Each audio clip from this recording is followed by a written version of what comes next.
কৃষি মন্ত্রণালয়ের যিনি সচিব উনি আসছেন 3 মাস আগে, আবার যিনি মন্ত্রী উনি দেখা গেলো কৃষির সঙ্গে ওনার সম্পৃক্ততাই ছিল না, ওনাকে আমরা কৃষিমন্ত্রী করে দিলাম।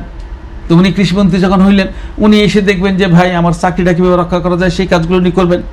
উনি রিয়েলি যেখানে ইন্টারভেন করা দরকার, আমরা বারবার বলছি, আজকে আমি গত 15 বছর যাবত আমি কিন্তু একইভাবে আপনাদের টেলিভিশনে বলে যাচ্ছি যে এখন মাল্টি স্টোরেজ হচ্ছে, কোল্ড স্টোরেজ হচ্ছে, আপনি চেম্বার সিস্টেম, এখানে আপনি টমেটো রাখবেন, এখানে এক জায়গায় আপনি বেগুন রাখবেন, এক জায়গায় আপনি কাঁচামরিচ রাখবেন, এক জায়গায় আপনি আলু রাখবেন, এক জায়গায় আপনি মাছ রাখবেন।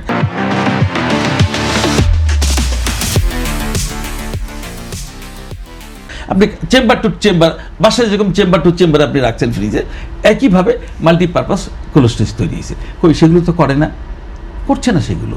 বারবার বলছি, আমার কৃষি বিপণন কেন্দ্র আছে, কৃষি অধিদপ্তর আছে, কৃষি উমুক আছে, কৃষি তুমুক আছে, ইত্যাদি ইত্যাদি আছে। দিন শেষে কি দেখবেন, ওদের শত শত হাজার হাজার কোটি টাকা ওনারা লস দেখাবে।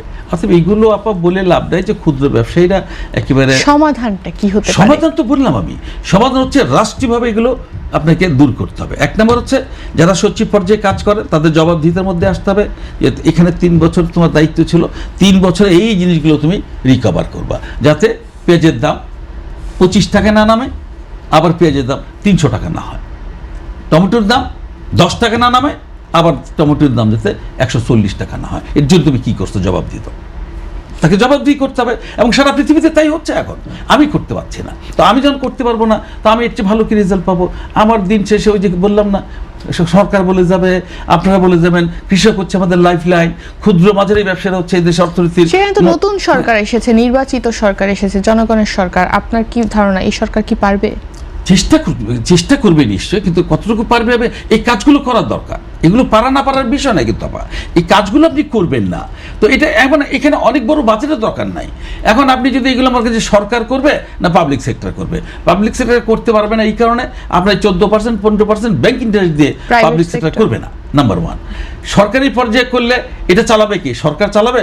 সরকার যেটা চালাবে সেটা হলো শত কোটি টাকার লস হবে। তাহলে কি করতে হবে? তাহলে সরকার এবং ব্যবসায়ী উভয় মিলে আপনাকে কাজটা করবে। কীভাবে করবে? সরকার বলে দিবে যারা মাল্টিপারপাস কোল্ড স্টোরেজ করবে তাদেরকে আমি 5%, 3% ইন্টারেস্ট আমি লোন দিব, সে লোনটা কম পাবে। তখন দেখবি সারা বাংলাদেশে মানুষের নেওয়ার জন্য।